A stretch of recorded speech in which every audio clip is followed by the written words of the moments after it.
Hello students, welcome back to my channel. आज हम वार्णिक छंद का चौथा भेद कवित या मनहरण छंद के बारे में अध्ययन करेंगे। इससे पहले हमने वार्णिक छंद के 3 भेदों का अध्ययन कर लिया है। तो चलिए कवित या मनहरण छंद का सबसे पहले लक्षण देखते हैं। सबसे पहला इसका लक्षण यह है कि यह क्या है, एक वार्णिक छंद है और 16-15 की यति पर कुल मिलाकर इसमें 31 वर्ण होते हैं और प्रत्येक चरण के अंत में गुरु वर्ण होता है। तो चलिए देखते हैं कि यह जो लक्षण है वो उदाहरण में है कि नहीं। नीचे वार्णिक छंद का उदाहरण दिया गया है। सबसे पहले हम इसको पढ़ लेते हैं। वृष को तरनी तेज साहसो किरण करी, ज्वालन के जाल विकराल बरखत हैं। तजती धरनी जग जरत झरनी सिरी, छाह को पकड़ी पंथी पंछी विरमत है। सेनापति नेक दोपहरी के ढरत होत, धमका विषम जो न पात खरकत है। मेरे जान पोनो सिरी ठोर को पकड़ी कोनो, घरी एक बैठी कहू धामे वितमत हैं। तो इसमें देख लेते हैं कि 16 और 15 मात्राएं इसमें हैं कि नहीं। 1 2 3 4 5 6 7 8 9 10 11 12 13 14 15 16।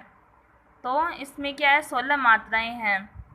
ज्वालन के जाल विकराल बरखत है। इसमें देखते हैं 1 2 3 4 5 6 7 8 9 10 11 12 13 14 15। इसमें 15। तो कवित छंद की एक यह विशेषता होती है कि इनके सम चरणों में 15 मात्राएं और विषम चरणों में 16 मात्राएं होती हैं। तो 16 + 15 कितने हो गए, 31।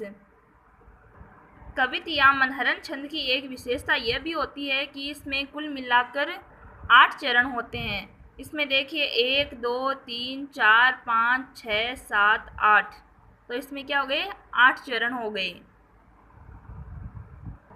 इस प्रकार इन 8 चरणों में ऐसे ही होगा। 16 + 15 कितने हो गए, 31 वर्ण। और ये भी 16, ये 15, ये 16 और ये 15, आप काउंटिंग कर सकते हैं इनकी, 16 और 15 इस प्रकार। और मैंने नीचे एक एग्जाम्पल और दिया है, वो याद करने के लिए आपके लिए बहुत ही सरल है। इसको आप याद कर सकते हैं बहुत सरल तरीके से। ऊंचे घोर मंदिर के अंदर रहन वाली, ऊंचे घोर मंदिर के अंदर रहाती है। कंदमूल भोग करे, कंदमूल भोग करे, 3 बेर खाती तेवे 3 बेर खाती है। ये जो एग्जाम्पल दिया गया है ये कवि सेनापति द्वारा रचित है और ये जो उदाहरण दिया गया है ये महाकवि भूषण द्वारा रचित है। तो चलिए इससे आगे हम उपेंद्र वर्जा छंद के बारे में पढ़ते हैं। तो चलिए उपेंद्र वर्जा छंद के लक्षण को पढ़ते हैं। उपेंद्र वर्जा छंद में प्रत्येक चरण में क्या होते हैं, 11 वर्ण होते हैं और प्रत्येक चरण में जयगण, तयगण और जयगण के बाद 2 गुरु वर्ण होते हैं। इसका एक उदाहरण देखिए। बिना विचारे जब काम होगा, कभी ना अच्छा परिणाम होगा। तो इसमें हमें देखना है जयगण, तयगण, जयगण। मतलब सबसे पहले हमें जयगण देखना है, फिर तयगण और उसके बाद दोबारा हमें जयगण देखना है और अंत में क्या, 2 गुरु वर्ण होने चाहिए। तो देखते हैं इस उदाहरण में ये परिलक्षित हो रहा है कि नहीं हो रहा है, देखते हैं। बिना विचारे जब काम होगा, तो इसमें सबसे पहले हमें मात्राएं देखनी है। जयगण में मैंने आपको समझाने के लिए नीचे दे रखा है। जयगण बराबर क्या होता है, जभान, लघु गुरु लघु। जभान मतलब जयगण में होता है 1 लघु, फिर 1 गुरु और 1 लघु। तो इसमें सबसे पहला जो जोड़ा है बिना, यह लघु, बिना, ना हो गया गुरु और छोटी की मात्रा है, इसका मतलब ये क्या हो गया, लघु। तो एक जोड़ा बन गया इसका क्या, जयगण का। फिर हमें क्या देखना है, तयगण। तयगण से क्या बनता है, ताराज, मतलब गुरु गुरु लघु। तो इसमें देखिए गुरु गुरु लघु, तो ये जोड़ा क्या बन गया, 3 का तयगण। फिर हमें दोबारा क्या देखना है, जगण देखना है। जगण से फिर देखिए लघु गुरु लघु, तो क्या बन गया, लघु गुरु लघु। तो फिर जोड़ा बन गया जयगण का। और अंत में हमें देखना है कि क्या होते हैं, दो गुरु वर्ण होते हैं। तो ये हो गए दो गुरु वर्ण।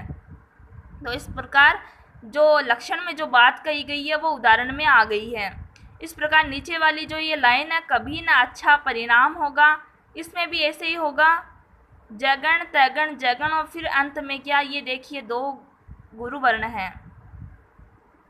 फिर नीचे और एक एग्जाम्पल दिया गया है, बड़ा कि छोटा कुछ काम कीजिए परंतु पूर्वापर सोच लीजिए। इसमें भी ऐसे ही हैं। हमें जो इस प्रकार ये उदाहरण दिया है मैंने ऊपर, इस प्रकार इसमें भी ऐसे ही देखना है हमें, एक जगण तगण फिर दोबारा जगण और फिर अंत में क्या, गुरु वर्ण। इन दोनों में देखिए, दोनों में गुरु वर्ण है। इस प्रकार उपेंद्र वर्जा छंद, इसको समझना बहुत ही आसान है और इसका लक्षण भी बहुत आसान है।